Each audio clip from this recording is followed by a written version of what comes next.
Bismillahirrahmanirrahim. Assalamualaikum warahmatullahi wabarakatuh.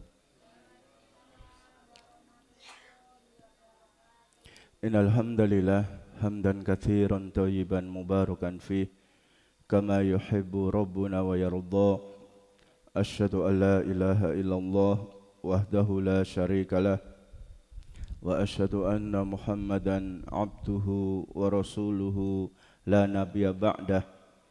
Qala Allah Ta'ala ya ayyuhalladzina amanu taqullaha haqqa tuqatih wa la tamutunna illa wa antum muslimun fa inna asdaqal hadithi kitabullah wa khairal hadyi hadyu Muhammadin sallallahu alaihi wasallam wa syarrul umuri muhdatsatuha fa inna kulla muhdatsatin bid'ah wa kulla bid'atin dhalalah wa kulla dhalalatin finar. Ayyuhal jamaah, pengajian Ahad malam Senin Mushola Umar Ibn Khattab yang kami hormati, yang kami muliakan.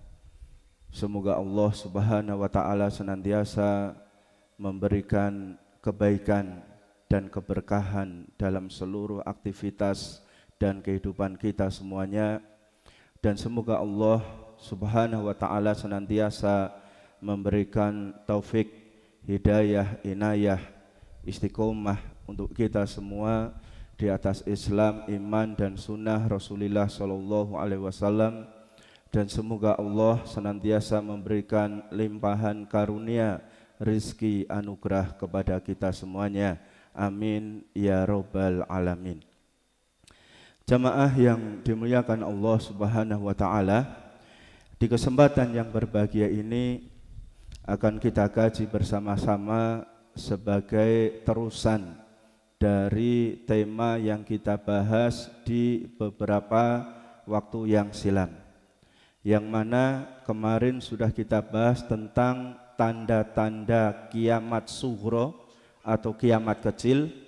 Kemudian sekarang ini insya Allah akan kita bahas tentang tanda-tanda kiamat kubro atau kiamat besar, yang mana menjadi keyakinan dan iman kita dan tercatat di dalam rukun iman adalah al-imanu bil yaumil akhir. Kita harus beriman dengan hari akhir, hari kiamat. Dan kita harus yakin bahwasanya hari kiamat itu pasti akan ada, pasti datang. Sebagaimana disebutkan di dalam Al-Qur'anul Karim, yas'alunaka 'anis sa'ah ayyana mursaha qul innama ilmuha 'inda rabbi. Maka mereka bertanya kepadamu wahai Muhammad tentang hari kiamat, kapan datangnya, kapan datangnya, kapan terjadinya. Maka katakanlah wahai Muhammad bahwasanya ilmu atau pengetahuan tentang kapannya hari kiamat yang tahu hanya Allah Subhanahu wa taala. Jadi kapan terjadinya hari kiamat yang tahu hanya Allah Subhanahu wa taala. Nabi Muhammad pun tidak diberitahu oleh Allah Subhanahu wa taala. Kemudian malaikat Jibril pun tidak diberitahu oleh Allah Subhanahu wa taala kapan terjadinya hari kiamat. Tetapi Allah Subhanahu wa taala menjelaskan tanda-tandanya. Dan akan kita bahas di sini 10 tanda kiamat besar. Kalau salah satu tanda ini sudah muncul, berarti kiamat itu sudah semakin dekat. Kalau 10 tanda itu sudah muncul semuanya, berarti tamatlah, selesailah kehidupan dunia ini dan akan berganti dengan kehidupan akhirat. Di antara tanda-tanda kiamat, yang pertama adalah munculnya Imam Mahdi. Munculnya siapa? Imam Mahdi. Pernah dengar nama Imam Mahdi? Pernah ya, minimal sekarang ya. Imam Mahdi. Siapa itu Imam Mahdi? Dijelaskan oleh Nabi SAW, Al-Mahdi min ahli baiti. Imam Mahdi itu termasuk dari keturunanku, kata Nabi. Wahya min ibni Fatimah, keturunannya Fatimah binti Rasulillah sallallahu alaihi wasallam. Ismuhu, namanya adalah seperti namaku, yaitu Muhammad bin, siapa ayahnya Nabi?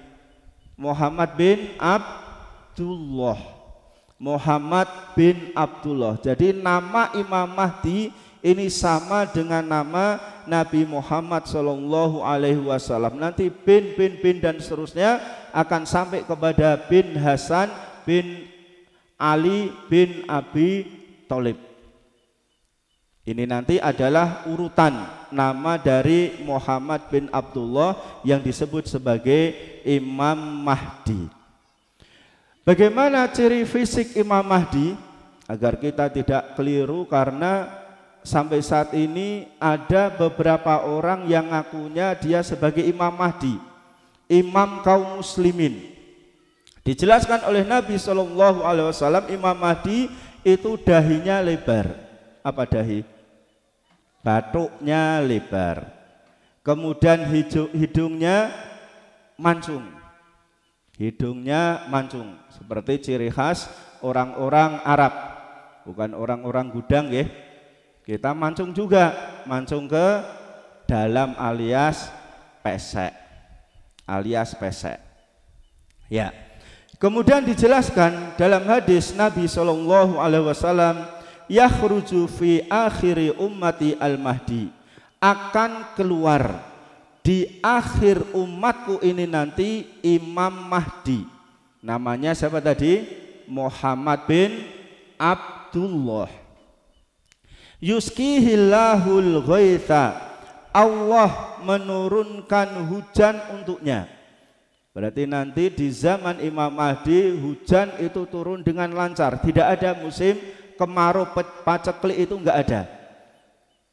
Jadi langit menurunkan hujannya. Wa tukhrijul ardu nabataha, kemudian bumi menumbuhkan tanam-tanamannya. Jadi karena hujan itu sering turun, maka tanah menjadi subur, kemudian tanam-tanaman, pohon-pohonan itu tumbuh semuanya. Tanam-tanaman, bunga-bungaan, pohon-pohonan, buah-buahan semua tumbuh dengan subur. Yu'til mala sihahan, kemudian Allah memberikan harta sihahan secara merata. Berarti di zaman Imam Mahdi nanti kekayaan seseorang dengan yang lainnya itu merata. Orang itu kaya semua, sugih semua. Coro-corone di zaman Imam Mahdi nanti nek wong bagi sembako itu ada yang nerima enggak? Ora, enggak seperti kita rebutan apa? Sembako. Kemudian membagikan apa? Makanan bergizi. Makanan bergizi gratis, MBG. Ya, kasih MBG itu di zaman Imam Mahdi enggak ada orang mau menerima sembako, menerima zakat, menerima infak, MBG dan seterusnya, itu enggak ada. Kenapa? Kekayaan orang itu sudah merata, wis ora enek wong melarat, wong miskin, fakir, itu tidak ada. Ya, itu di zaman Imam Mahdi nanti. Wa takthurul masyah, hewan-hewan ternak itu banyak. Karena kalau curah hujan itu lancar, tanam-tanaman tumbuh subur, hewan-hewan juga semakin banyak berkembang biak. Banyak hewan-hewan. Wa ta'dumul ummatu, dunia atau umat itu menjadi mulia. Umat menjadi mulia, keadilan merata. Keadilan merata karena seluruh dunia ini nanti dikendalikan oleh Imam Mahdi. Pemimpin umat ketika itu adalah Imam Mahdi. Ya, enggak ada sana ada pemimpinnya, Eropa misalnya, pemimpin sendiri, Amerika ada sendiri, Afrika ada, enggak ada. Semua dunia ini, semua negara, semua negeri di bawah pimpinan siapa namanya? Imam Mahdi. Wa ya'isu saban au thamanian. Imam Mahdi nanti hidup, kemudian keadaan makmur seperti ini antara 7 sampai 8 tahun. 7 sampai 8 tahun. Ini adalah zaman Imam Mahdi. Dan kalau sudah ada Imam Mahdi ini nanti, berarti kiamat itu semakin apa? Semakin dekat. Ndungane awake dhewe ndang metu Imam Mahdi ora? Mboten. Ora sugih-sugih awake dhewe engko. Karena kalau Imam Mahdi segera datang, awake dhewe ndang sugih ini, ora enek wong pelarat. Sing nampa zakat enggak ada, nampa infak sedekah enggak ada di zaman Imam Mahdi. Nah, itu adalah tanda pertama datangnya hari kiamat. Nah, ini Imam Mahdi. Kemudian yang kedua adalah adanya Dajjal. Pernah dengar nama Dajjal? Ya, minimal sekarang nggih. Dajjal. Adanya Dajjal. Nah, kalau sudah muncul Dajjal, berarti kiamat juga sudah dekat. Kiamat sangat dekat. Dajjal artinya adalah al-kadzib wal kadzab, yaitu seseorang yang sangat-sangat pendusta. Dajjal min khalqillah. Dajjal itu juga makhluknya Allah Subhanahu wa ta'ala. Bagaimana cirinya Dajjal? Dia tubuhnya besar, gemuk, gempal, kemudian kakinya letter O, bukan X ya, O, kemudian rambutnya keriting, kemudian matanya buta satu, istilahnya apa kalau di sini? PC, ya PC itu buta satu, PC. Kemudian di dahinya, batuknya itu tertulis kalimat kafaro atau tertulis kalimat kafir, dan yang bisa baca itu hanya orang-orang yang beriman saja. Disifatkan Dajjal ini karena ada salah seorang sahabat Nabi Shallallahu Alaihi Wasallam yang bernama Tamim Ad-Dari. Tamim Ad-Dari ketika itu masih beragama Nasrani. Bersama 30 orang beliau mengarungi lautan. Lautannya dikarungi. Berarti hebat ya. Ya, mengarungi lautan. Kemudian selama kurang lebih 1 bulan terombang-ambing kapalnya, kemudian akhirnya terdampar di sebuah pulau. Kemudian Tamim Ad-Dari ini yang masih Nasrani ketika itu bersama teman-temannya yang 30 orang tadi turun. Kemudian di pinggir pulau itu bertemu dengan hewan yang namanya jassasah. Ya, jassasah itu hewan yang dari kepala sampai ekornya itu bulu semua. Jadi hewan melata, berbulu semua, dan dia bisa berbicara. Kemudian setelah ada pembicaraan, hewan itu mengatakan, engkau sudah ditunggu oleh seseorang yang ada di tengah pulau ini. Kemudian akhirnya Tamim Ad-Dari masuk ke dalam pulau tersebut, bertemu dengan seseorang yang badannya besar, gemuk, gempal, badannya dirantai dengan sangat kuat yang tidak mungkin dia itu bisa terlepas. Tidak mungkin diri dia bisa terlepas. Kemudian akhirnya orang ini tanya beberapa hal tentang perkembangan negeri Arab, dijawab oleh Tamim Ad-Dari. Kemudian setelah itu dia mengatakan, saya adalah Al-Masih Dajjal. Berarti Dajjal itu sekarang sudah ada? Sudah ada. Di mana? Di tengah sebuah pulau. Kalau sebagian orang mengatakan, oh itu pulau yang ada di segitiga Bermuda, di tengah sana, karena di sana ada kerajaan iblis katanya. Tapi itu adalah butuh pembuktian. Yang jelas Dajjal itu sudah diciptakan, sudah ada, kemudian berada di tengah sebuah pulau, yang pulau itu tidak terdeteksi pulau sebelah mana. Arep goleki Dajjal. Enggak nggih? Ya, jadi ada, Dajjal itu sudah diciptakan. Kemudian 3 tahun sebelum keluarnya Dajjal, bumi ini mengalami kemarau paceklik. H-3 tahun, jadi 3 tahun sebelum kedatangan Dajjal ini, langit menurunkan sepertiga hujan. Kemudian tanam-tanaman mengeluarkan 2/3 tanam-tanamannya bumi ini. Kemudian H-2 tahun atau H-1 tahun, iya betul, H-2 tahun itu langit mengeluarkan sepertiga dari hujannya.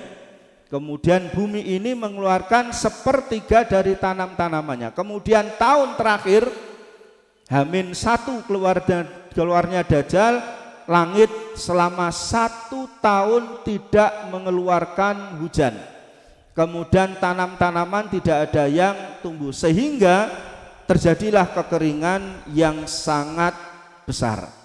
Kemudian banyak orang-orang yang sangat-sangat kelaparan, sampai dikisahkan mereka minum kencing-kencing dari hewannya sendiri, karena memang sudah tidak ada yang diminum, tidak ada yang dimakan. Nah, ketika itu Dajjal muncul, diikuti oleh para pengikutnya. Dijelaskan dalam hadis, pengikutnya adalah 70.000 Yahudi. 70.000 Yahudi itu mengikuti Dajjal. Kemudian juga para wanita-wanita itu banyak yang ikut Dajjal, karena wanita adalah makhluk Allah yang gampang apa? Kepincut. Karena ketika itu terjadi kemarau yang sangat panjang, banyak orang kelaparan. Dajjal itu membawa surga, membawa neraka, versi Dajjal. Jadi surganya adalah neraka, sebetulnya neraka adalah surganya. Karena Dajjal ini mengaku dirinya sebagai Tuhan, mengaku memiliki sifat rububiyah, bisa menciptakan, bisa menghidupkan orang yang mati dan seterusnya. Dan memang bisa Dajjal menghidupkan orang yang mati. Ini adalah sifat dari Dajjal. Kemudian Dajjal juga membawa gunung roti. Orang-orang kalau kelaparan dikasih roti senang sekali. Apalagi roti Mumtaz ya ibu-ibu ya, senang promosi ya, senang. Kemudian juga membawa air atau sungai. Kemudian bisa menghidupkan orang yang mati. Kemudian harta benda itu ngikuti Dajjal. Harta benda ngikuti Dajjal sebagaimana seperti lebah yang terbang bareng-bareng ngikuti kepada tuannya. Makanya orang-orang itu banyak yang kepincut. Jadi para wanita itu banyak yang pengen ngikut kepada Dajjal, dikira, dianggap Dajjal itu adalah sebagai Tuhan. Makanya banyak para laki-laki yang sampai mengikat istrinya ben tidak ikut Dajjal, ngikat ibunya, ngikat anak-anak perempuannya, ngikat saudari-saudarinya agar mereka tidak ikut kepada Dajjal. Dajjal ini nanti hidup di dunia, keliling dunia itu selama 40 hari. Selama 40 hari. Hari pertama seperti setahun lamanya. Hari kedua itu seperti 1 bulan lamanya. Kemudian hari ketiga seperti 1 pekan. Hari keempat dan seterusnya seperti hari-hari biasa. Kalau 1 hari seperti 1 tahun, pertanyaan kita apa? Pertanyaan kita apa?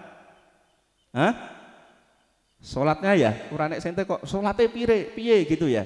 Kalau sahabat dulu tanya, lah sholatnya gimana?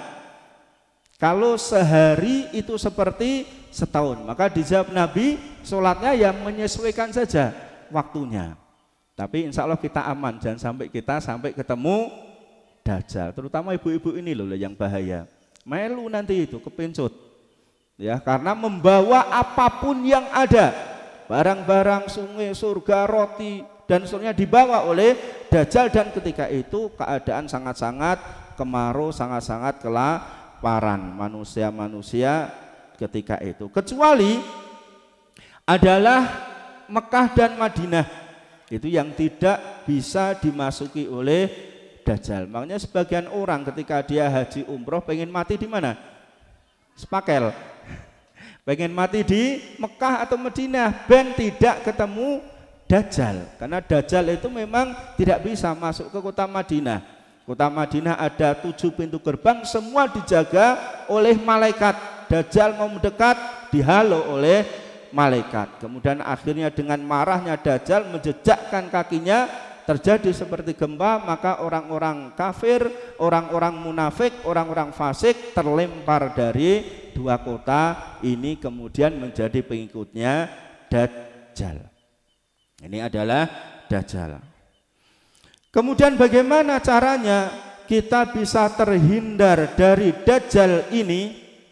Maka yang pertama, dalam ibadah kita, maka kita berupaya sesuai dengan Al-Quran dan hadis-hadis Nabi Shallallahu Alaihi Wasallam. Jadi jangan sampai kita beribadahnya ngawur. Diperintahkan seseorang, ayo kamu zikir 9.999 kali zikir ini di waktu sepertiga malam pertama, nanti kamu akan kaya misalnya, kita ikut misalnya. Ayo share ini, kalau enggak nanti kamu akan kelaparan, kita ikut-ikut. Ya, sebarkan kepada 10 orang tentang ini, nanti kita ikut-ikut. Enggak seperti itu cara beribadah kepada Allah Subhanahu wa Ta'ala. Ya. Jadi kita berupaya mengamalkan ibadah sesuai dengan Al-Quran dan hadis Nabi Shallallahu Alaihi Wasallam.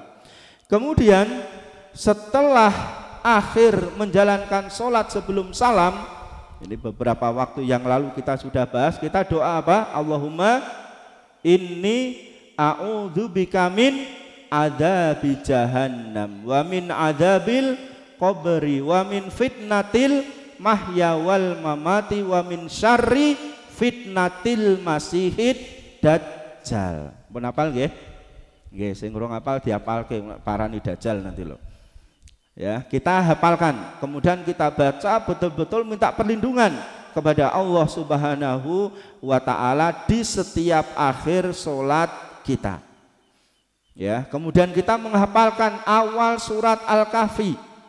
Ini adalah diantara cara mencegah diri dari fitnah Dajjal. Dan di akhir nanti Dajjal itu akan mati, dibunuh oleh Nabi Isa alaihi salam. Ini adalah ciri atau tanda kedua dari hari kiamat. Kemudian yang ketiga, tanda hari kiamat yang ketiga adalah turunnya Nabi Isa alaihi salam. Turunnya Nabi Isa alaihi salam. Karena disebutkan dalam Al-Quran, wa qauluhum, kata mereka, inna qatalnal masiha Isa ibna Maryam Rasulullah. Sesungguhnya kami, kata orang-orang Yahudi, kami telah membunuh Isa bin Maryam sebagai Rasul Allah. Mereka meyakini seperti itu. Kemudian dijawab oleh Allah Subhanahu wa Ta'ala, wa ma qataluhu wa ma salabuhu walakin syubbiha lahum. Mereka orang-orang Yahudi itu tidak membunuh Isa dan mereka tidak menyalib Isa, akan tetapi ada seseorang yang diserupakan wajahnya mirip persis dengan Nabi Isa alaihi salam. Ya, karena ketika itu di antara hobinya orang-orang Yahudi adalah membunuh para nabi. Luar biasa ini. Hobi kita apa? Bunuh cecak, ya. Bunuh apa lagi? Lemut. Itu hobi kita. Tapi kalau hobinya orang Yahudi itu enggak cuma bunuh manusia, bunuh para nabi. Kemudian setelah mereka bunuh sekian puluh nabi dalam sehari, mereka sudah biasa saja. Enggak ada rasa kesedihan, merasa dosa, salah, itu tidak ada pada orang-orang Yahudi. Nah, ketika itu dikepung, dikejar-kejar Nabi Isa oleh orang-orang Yahudi, masuk ke dalam sebuah rumah bersama 12 pengikutnya. Jadi Nabi Isa alaihissalam memiliki 12 pengikut yang disebut sebagai Hawariyun, Hawari. Ada 12. Kemudian wahyu Allah turun kepada Nabi Isa, wahai Isa, engkau akan diangkat ke langit. Kemudian sampaikan kepada pengikutmu ini, salah satu dari mereka akan diserupakan wajahnya dengan wajah kamu. Jadi disamakan persis dengan kamu. Barang siapa yang mau siap diserupakan dengan wajahmu, maka balasannya adalah surganya Allah Subhanahu wa ta'ala. Kemudian ada salah satu dari murid Nabi Isa itu siap menggantikan Nabi Isa, kemudian Nabi Isa diangkat oleh Allah Subhanahu wa ta'ala ke langit. Jadi sampai sekarang Nabi Isa itu belum meninggal dunia. Jadi sekali lagi, Nabi Isa belum meninggal dunia. Yang disalib, yang dibunuh oleh Yahudi siapa? Murid dari Nabi Isa alaihissalam yang diserupakan wajahnya. Ini adalah keyakinan kaum muslimin yang dijelaskan oleh Rasulullah Shallallahu Alaihi Wasallam. Kemudian setelah itu disuruh keluar oleh orang-orang Yahudi, suruh keluar dari rumah itu. Kemudian namanya orang Yahudi itu termasuk orang yang cerdas, pinter. Nabi Isa 1, muridnya 12. Harusnya yang keluar dari rumah berapa? 13, kok ini hanya 12 saja, yang satu kemana? Jadi mereka pun sebetulnya nggak yakin bahwasanya ini itu Nabi Isa alaihi salam. Harusnya 13, kok ini 12, tapi Nabi Isa kok ada, yang satu kemana? Ini orang-orang Yahudi. Kemudian akhirnya yang mirip Nabi Isa tangkap, kemudian disalib oleh orang-orang Yahudi ini. Ini adalah penjelasan dari Rasulullah Shallallahu Alaihi Wasallam. Jadi keyakinan kita termasuk akidah Ahlussunnah wal Jamaah sampai saat ini Nabi Isa alaihissalam belum meninggal dunia. Di akhir zaman itu beliau akan diturunkan oleh Allah Subhanahu wa ta'ala. Turunnya di mana? Turun di Menara Putih yang ada di Damaskus, negeri Syria. Intinya di daerah Timur Tengah sana. Orang yang Indonesia ya, orang Indonesia. Wah, engko tekone ning muncule ning Banyu Biru misalnya ngisor Gunung Rong, enggak. Jadi di Damaskus, Syria. Kemudian kedua tangan Nabi Isa diletakkan di dua sayap malaikat, turun ya ke dunia ini dari langit. Kemudian secara fisik Nabi Isa bagaimana? Beliau memiliki perawakan sedang, tidak tinggi, tidak rendah, badannya sedang. Kemudian ciri khas Nabi Isa adalah rambutnya itu senantiasa basah. Senantiasa basah, seperti orang yang keluar dari kamar mandi. Ya, kamar mandi yang mandi, bukan hanya raup tok loh ya. Masuk kamar mandi raup tok ya rambutnya garing. Tapi ini seperti orang yang keluar dari kamar mandi, rambutnya basah. Ya, kalau beliau turun gini kemudian beliau dangak itu ada kucuran air dari rambut beliau. Ini adalah Nabi Isa alaihi salam. Kemudian Nabi Isa memiliki wangi yang sangat harum. Ya, kados bapak-bapak ini harum. Cedak bojone nggih. Jadi harum. Tetapi harumnya ini ketika dicium oleh orang kafir langsung meninggal dunia. Orang kafir menyium baunya, wanginya Nabi Isa alaihissalam itu meninggal dunia. Jaraknya seberapa? Sejauh mata memandang. Dijelaskan dalam hadis seperti itu. Jadi orang-orang kafir itu enggak ada yang hidup di zaman Nabi Isa alaihissalam. Semua orang di dunia ini muslim semua dan semua beragama Islam. Enggak ada agama selain Islam di zaman Nabi Isa alaihi salam. Jadi sekali lagi di zaman Nabi Isa nanti tidak ada orang kecuali agamanya Islam. Maka ini menegaskan, menunjukkan bahwasanya inna dina indallahil Islam, agama yang hanya di sisi Allah itu hanya agama Islam. Ya, wa may yabtaghi ghairal islami dinan fala yuqbala minhu wa fil akhirati minal khosirin. Barang siapa yang masih mencari selain Islam sebagai agama, tidak akan diterima dan di akhirat dia akan termasuk dari orang-orang yang merugi. Jadi apa hikmah turunnya Nabi Isa alaihissalam? Ini adalah bantahan untuk orang-orang Yahudi yang mereka mengklaim, mengaku telah membunuh Nabi Isa alaihi salam. Ternyata Nabi Isa itu masih hidup dan turun kembali ke dunia di akhir zaman. Kedua adalah membantah ya orang-orang yang mengaku kebenaran dari agama Nasrani. Karena di zaman Nabi Isa nanti tidak ada agama Nasrani, Yahudi, enggak ada. Semua itu beragama Islam. Orang kafir mencium bau Nabi Isa mati. Ya, kemudian Nabi Isa akan menghancurkan salib-salib. Jadi salib-salib yang ada di dunia ini di akhir zaman nanti akan dihancurkan, dipatahkan oleh siapa? Nabi Isa alaihi salam. Kemudian akan membunuh babi-babi. Jadi babi-babi itu enggak ada nanti di zaman Nabi Isa alaihi salam. Kemudian akan menghilangkan jizyah atau pajak. Ya, kita sekarang yang merasakan waduh apa-apa dipajeki. Banyak dipajeki sekarang ya. Naik 250% pajaknya. Ini naik. Tunggu saja di zaman Nabi Isa alaihi salam ora ono pajak.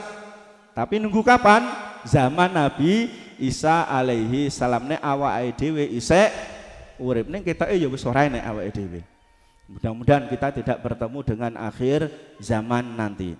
Ya, pajak itu enggak ada, jizyah enggak ada di zaman Nabi Isa alaihi salam. Kemudian semua ikut syariat agama Islam yang dibawa oleh Rasulullah Shallallahu alaihi wasallam sampai Nabi Isa alaihi salam ketika akan melakukan sholat dipersilahkan oleh Imam Mahdi, ketemu ini sama Imam Mahdi, silahkan engkau mengimami. Tidak, saya sebagai makmumnya. Jadi Nabi Isa pun mengikuti syariat dari Nabi Muhammad SAW yang ketika itu khalifah atau pimpinannya adalah Imam Mahdi. Ini di zaman Nabi Isa alaihi salam. Kemudian di akhirnya Nabi Isa mengejar Dajjal. Mengejar Dajjal, dan Dajjal adalah kafirnya orang yang kafir. Sehingga ketika berjumpa dengan Nabi Isa alaihissalam itu sudah mulai meleleh badan dari Dajjal, kemudian akhirnya dibunuh oleh Nabi Isa alaihi salam. Dan setelah itu Nabi Isa hidup kurang lebih 40 tahun di muka bumi ini. Kemudian bumi ini ya menjadi bumi yang sangat sejahtera, makmur. Kemudian terjalankan syariat Islam dengan sempurna karena tidak ada agama lagi kecuali hanya agama Islam alaihi salam. Ini yang ketiga. Segera dipahami nih ibu-ibu? Bisa paham? Baleni meneh? Baleni meneh. Ya, yang nomor 4 tanda hari kiamat. Nomor 4. Keluarnya kaum Ya'juj dan Ma'juj. Pernah dengar Ya'juj Ma'juj? Pernah ya? Ya'juj dan Ma'juj. Siapa mereka ini? Mereka adalah makhluk Allah juga. Para manusia yang perawakan wajahnya mirip dengan orang-orang Mongol, orang-orang Cina. Hidungnya pesek, matanya sipit, rambutnya pirang, kulitnya berwarna kuning. Kuning apa hitam? Nah, hitam wong wates. Ya, ini kuning. Jadi mereka itu mirip bangsa Mongol, bangsa Cina. Kemudian Ya'juj Ma'juj ini adalah kaum manusia-manusia yang akan merusak bumi ini. Jadi ada Ya'juj Ma'juj itu rusak bumi ini. Sebagaimana dijelaskan dalam Al-Quran, qalu ya dzal qarnain inna Ya'juj wa Ma'juj mufsiduna fil ardi. Maka mereka orang-orang mengatakan, wahai Dzulqarnain, zaman Nabi Dzulqarnain dulu, sesungguhnya Ya'juj Ma'juj mereka itu nanti akan merusak bumi ini. Fahal taj'alu laka kharjan ala an taj'ala bainana wa bainahum sadda. Dari wahai Dzulqarnain, sungguh Ya'juj Ma'juj mereka itu perusak bumi ini. Maka bolehkah kami membayarmu, memberikan imbalan agar engkau membuat dinding penghalang antara kami dan mereka. Karena di balik dua gunung itu banyak kaum Ya'juj Ma'juj. Ini di zaman Nabi Zulkarnain. Kemudian akhirnya Nabi Zulkarnain dengan kemampuan dari Allah Subhanahu wa taala mengumpulkan patan-patan besi, membuat dinding yang dilelei dengan cairan timah panas. Akhirnya menjadi dinding yang sangat kuat, sangat tinggi, yang tidak bisa ditembus oleh kaum Ya'juj Ma'juj. Nggak bisa ditembus. Tapi mereka itu terus pengen melubangi, karena mereka orang-orang yang kuat, pengen melubangi dari dinding besi tadi. Tapi setelah sore, kemudian pemimpinnya mengatakan sudah sore, besok lanjutkan lagi, nggak jadi. Kemudian mereka esok hari pengen melubangi lagi, kemudian sore dibilangi sama pemimpinnya besok saja, sudah sore, dan seterusnya. Tapi nanti di akhir zaman dinding ini akan jebol, kemudian Ya'juj Ma'juj akan keluar, kemudian mereka merusak bumi ini. Dan mereka adalah orang-orang yang kuat dan orang-orang yang sombong. Kemudian ketemu apapun mereka makan, mereka sikat. Dijelaskan di sini bahwasanya ketika ada sebuah danau, mereka berjalan bareng-bareng kaum Ya'juj Ma'juj ini, diminum air danau tadi. Kemudian sampai habis air danau, kemudian orang-orang belakangan dari Ya'juj Ma'juj mengatakan, "Loh, tadi kayaknya di sini ada air, ada danau. Kok enggak ada sekarang?" Ayo diumbi sama orang-orang yang ada di depan. Jadi gambarnya kalau di sini lihat apa? Danau apa ini kita? Rawa pening, balong itu sudah dan dikokop, itu habis sama Ya'juj Ma'juj. Kemudian orang-orang belakangannya itu enggak dapat air. Loh, tadi kayaknya di sini ada rawa pening kalau di kita. Ada airnya, kok enggak ada sekarang? Terus dikokop orang-orang yang ada di depan. Jadi sangat rakus.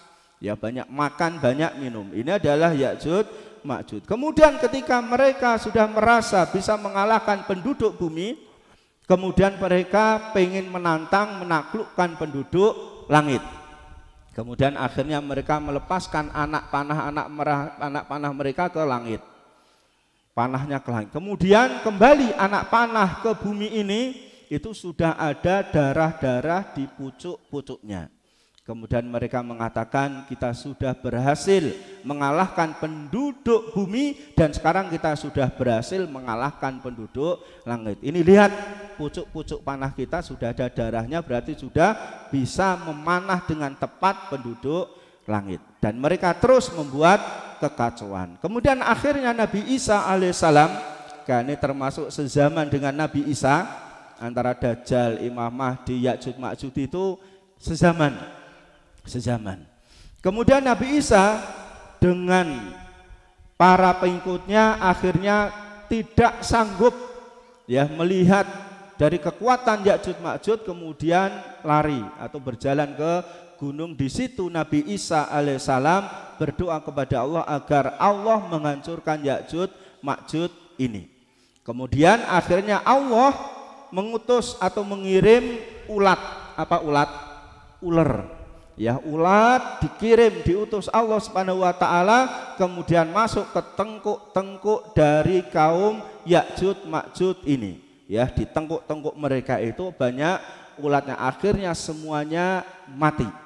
Ya'juj Ma'juj semua mati. Dan dikisahkan tidak ada sejengkal pun dari tanah kecuali di situ ada bangkainya Ya'juj Ma'juj.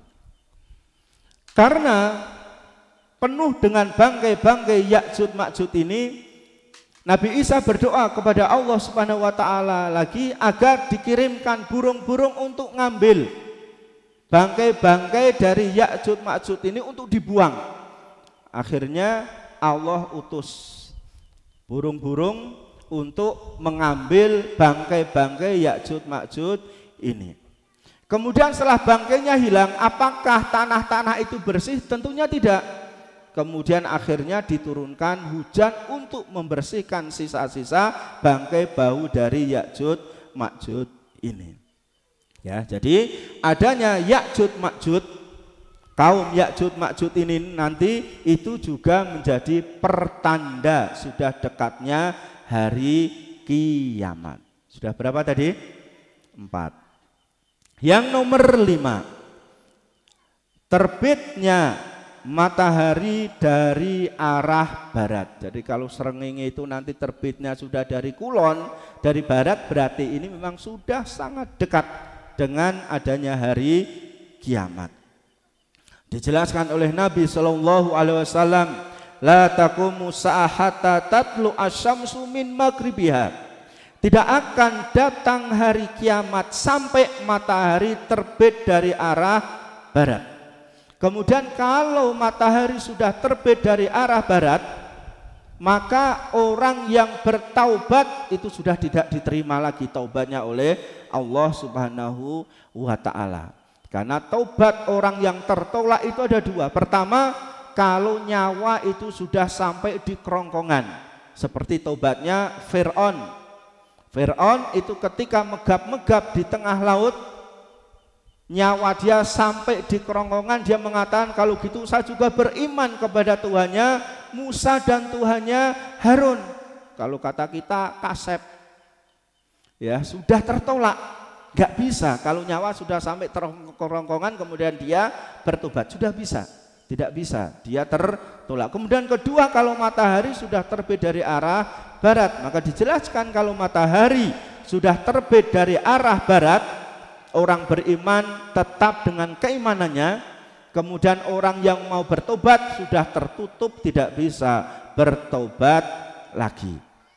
Kemudian setelah matahari terbit dari arah barat, kemudian esok-esoknya itu kembali terbitnya dari arah timur sampai sekian lama lagi. Tapi ketika sudah terbit dari barat ini, maka tidak diterima tobat orang lagi. Jadi sudah nafsi-nafsi ketika itu, tinggal sangat dekat sekali datangnya hari kiamat. Kemudian yang nomor 6 adalah munculnya dabah. Dabah artinya adalah binatang melata yang bisa berbicara. Hewan melata yang merayap, yang dia bisa berbicara. Ciri-cirinya hewan itu sebagaimana dikatakan Ibnu Abbas alaihissalam, lehernya panjang, kemudian memiliki paruh seperti paruh burung, kemudian memiliki bulu yang lebat lembut, wajahnya mirip manusia. Sudah dibayangkan? Rasa dibayangkan ya? Terus pokoknya kira-kira seperti itu dabah. Dan hewan ini bisa berbicara. Hewan ini, dabah ini bisa berbicara. Dijelaskan dalam hadis, takhruju dabah wa ma'aha as-sa Musa wa khatam Sulaiman. Akan muncul dabah, hewan melata yang bisa berbicara di akhir zaman nanti, sebelum datang kiamat nanti. Kemudian dia membawa tongkatnya Nabi Musa dan membawa cincinnya Nabi Sulaiman alaihima salam. Tahtimul kafir bil khatam wa tajlu wajal mu'min bil asa. Kemudian dabah ini, hewan melata ini akan mengecap, menempelkan cincin di wajahnya orang kafir.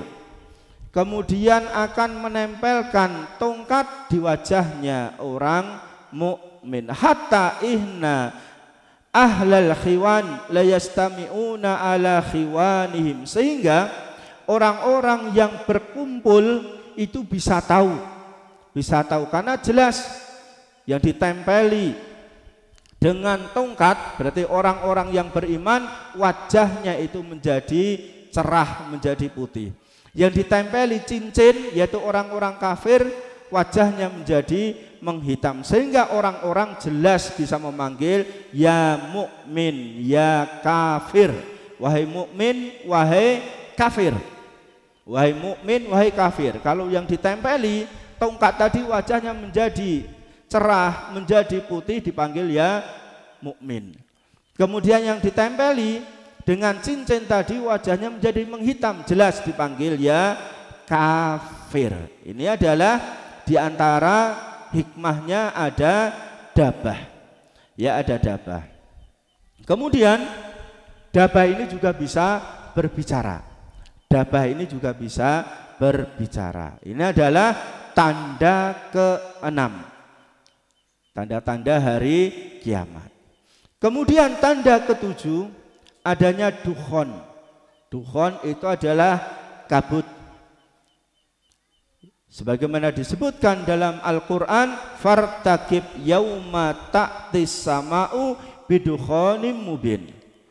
Dan tunggulah pada hari yang langit itu akan membawa kabut yang nampak jelas.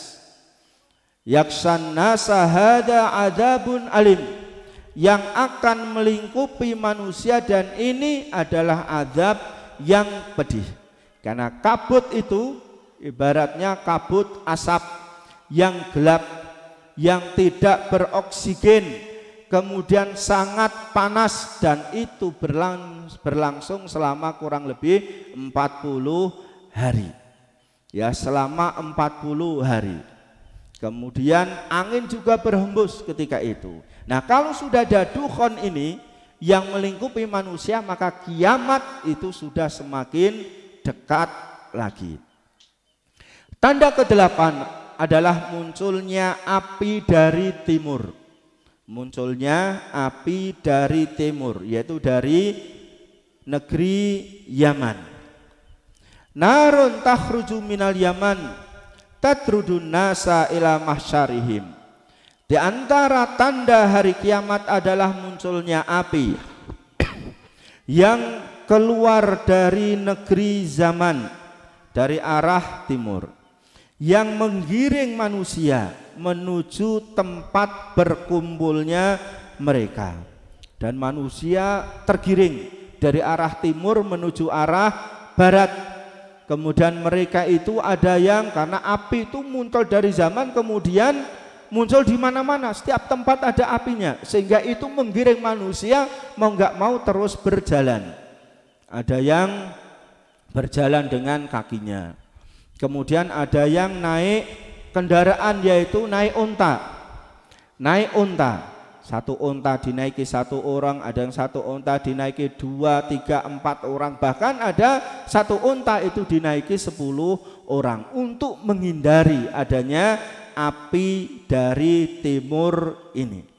Jadi mereka tertuju ke arah barat, berkumpul di sana. Kemudian yang nomor 9 adalah terjadinya gempa yang dahsyat. Sebagaimana dijelaskan dalam Al-Quran, ya ayuhan nasu taqu rabbakum inna zalzalatas saati syai'un adim. Wahai manusia, takutlah kalian kepada Allah Subhanahu wa ta'ala. Takutlah kalian kepada Allah Subhanahu wa ta'ala. Sesungguhnya guncangan gempa pada hari kiamat adalah sesuatu kejadian yang sangat hebat, yang sangat besar. Ini berarti kalau sudah ada gempa yang dahsyat, apalagi dijelaskan dalam surat Az-Zalzalah, ya, bumi mengeluarkan seluruh isinya, kemudian semua gunung meletus dan seterusnya, maka ini adalah keguncangan terakhir, gempa terdahsyat terakhir yang ada di muka bumi ini. Kemudian tanda yang terakhir dari hari kiamat yang nomor 10 adalah kehancuran Ka'bah. Jadi akhir zaman Ka'bah itu nanti akan hancur, sebagaimana hadis diriwayatkan oleh Imam Hakim dan Abu Ya'la oleh Abu Sa'id Al-Khudri, dijelaskan hari kiamat tidak akan terjadi sebelum Ka'bah ini tidak didatangi orang untuk menunaikan ibadah haji. Jadi di akhir zaman itu sudah enggak ada orang yang hadir ziarah beribadah di Ka'bah lagi. Yang umroh sudah enggak ada, yang tawaf tidak ada, yang haji sudah tidak ada.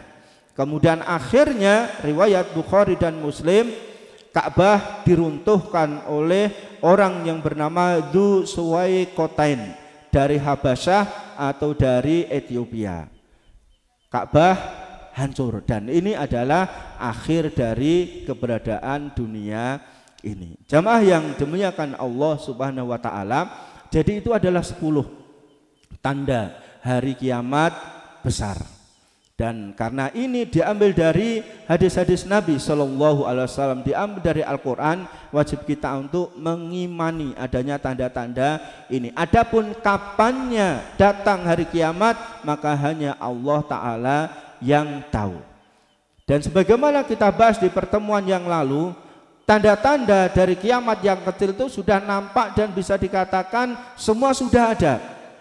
Jadi kalau tanda-tanda kiamat kecil itu sudah nampak semuanya, berarti tinggal hanya menunggu tanda-tanda kiamat besar. Kalau tanda kiamat besar sudah ada, berarti tinggal terjadilah hari kiamat. Semoga Allah Subhanahu wa taala memberikan kita kekokohan iman di atas Islam, iman di atas sunnah Rasulullah Shallallahu Alaihi Wasallam, dan janganlah kita dijadikan sebagai hamba-hamba Allah yang hidup di akhir zaman. Karena dikatakan oleh Nabi Shallallahu Alaihi Wasallam, min syirarin nas, termasuk seburuk-buruk manusia adalah orang yang hidup dan kiamat itu terjadi.